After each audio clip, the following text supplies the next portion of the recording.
Welcome to Office 2013 class video number 22. Hey, if you want to download this workbook and follow along, click on the link below the video or go to our class website.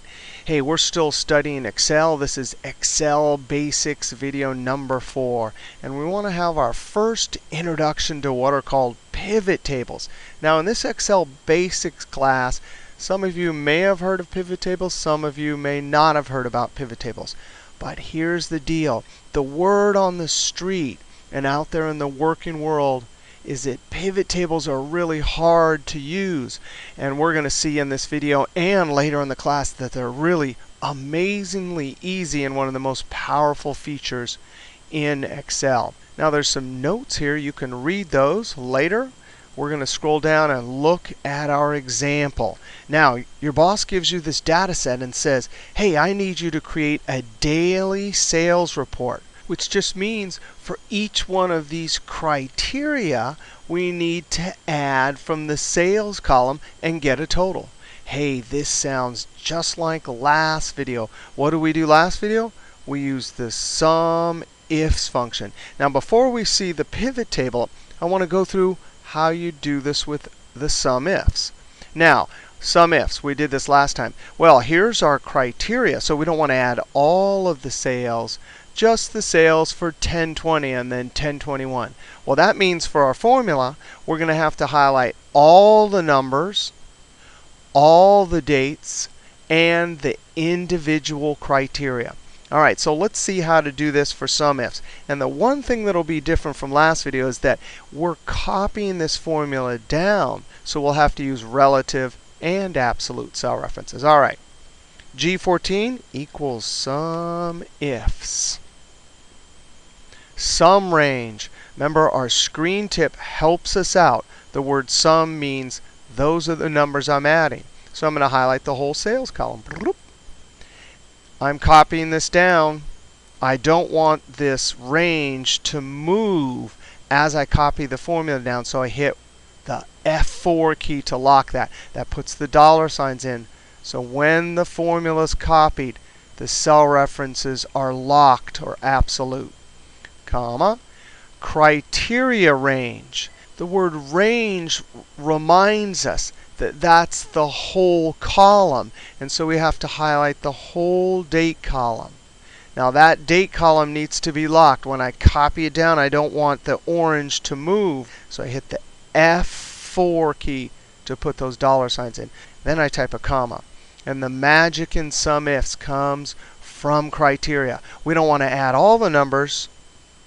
Our criteria says add just the ones on 1020 13. Now notice that's a relative cell reference, one cell to my left. That means as I copy the SUMIFS function down, that lavender cell reference will move. So when I copy it down to here, it will be looking at 1023, and SUMIFS will know to add all the sales for 1023. All right, close parentheses, Control Enter, double click with my angry rabbit and send it down. I go to the last cell, F2 to put it into edit mode and verify. Relative cell reference, perfect. The criteria knows to add for 1025. And both the blue and the orange ranges have been locked. All right, so SUMIFS. That is one way to do it. But now let's look at a pivot table. Now, in order to use a pivot table, you have to have a proper data set. And proper data set means you have field names or column headers at the top of each column. Now, field names or column headers, what are they? It's simply text, or it's simply a word that says what kind of data goes in this column. So in this column, we're only allowed to put date. In this column, only the region where we sold the product. Sales rep, sales. And all data sets in the world that we use to create useful information are kept in this form. Now, not all data comes in this form, but all data that we then use to create reports and things like that come with field names in the first row. Not only that, you have to have your transactions or your records in each subsequent row, and you have to have empty cells all the way around. Now you can have empty cells all the way around the data set, or your row headers in Excel, or column headers. So we have a proper data set. We can use the amazing pivot table. Now before creating a pivot table, you want to look at what your end result report will look like. Now notice we want a different date and calculation in each row. And which two columns in the table are we using? We're using the dates, new date in each row, and then we're making our calculation on the sales column. All right, so we've visualized our report. We see what it's going to look like. Let's create our pivot table. You click in a single cell, go up to Insert, Pivot Table. Create Pivot Table dialog box pops up, and look, it guesses exactly the right data set because there's empty cells all the way around. It simply wants to know, where do you want to put this pivot table? We're going to put it on this existing sheet. Click in the location text box, and I'm going to click in cell F22. Now when you put a pivot table onto a sheet with data, you want to make sure there's no data below. I'm going to click OK. And just like that, look at this.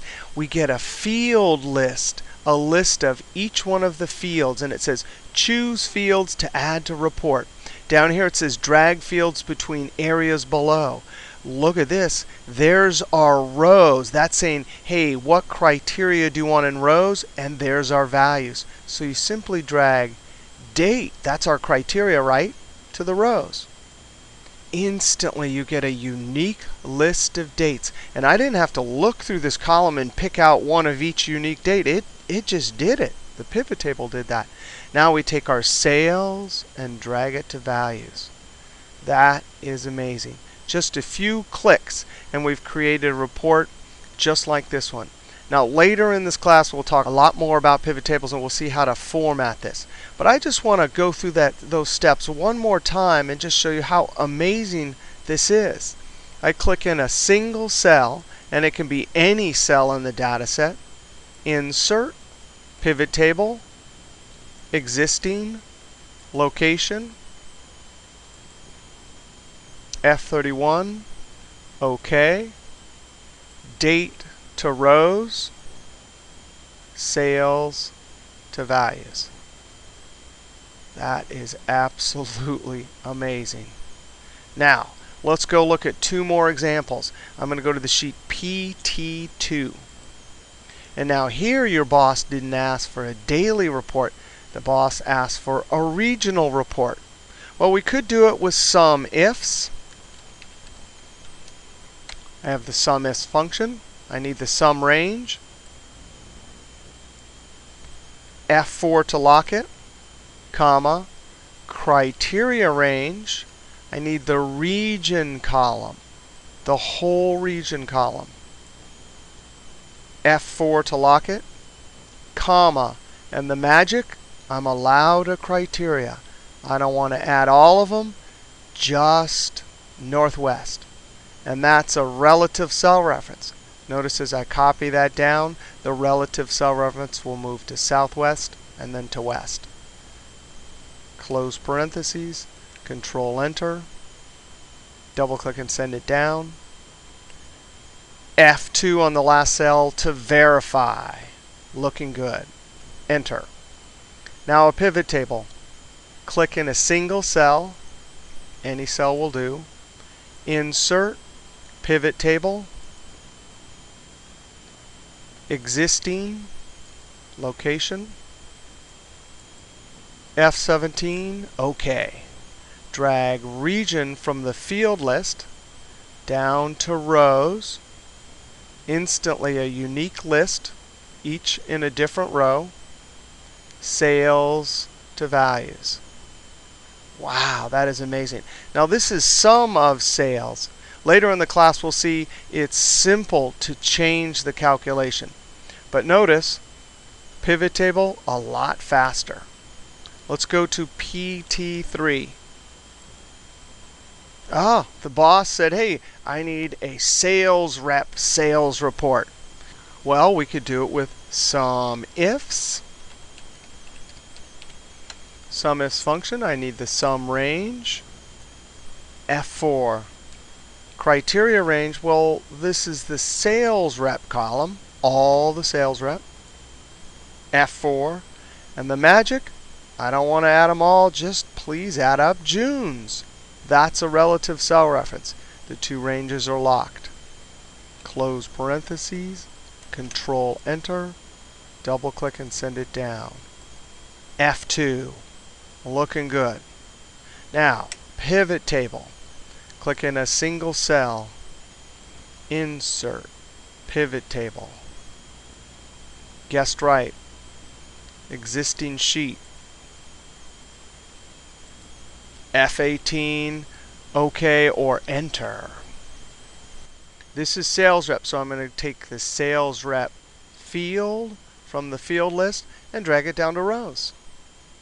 Instantly a unique list of all the sales rep. Imagine if you had a table with 500 sales rep.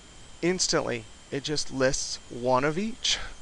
Sales, down to values. Oh, pivot tables are so much fun. Now, later in the class, we'll see all sorts of other things about pivot tables. We're just introducing pivot tables at the beginning of the class to show you how easy they are and how powerful they are.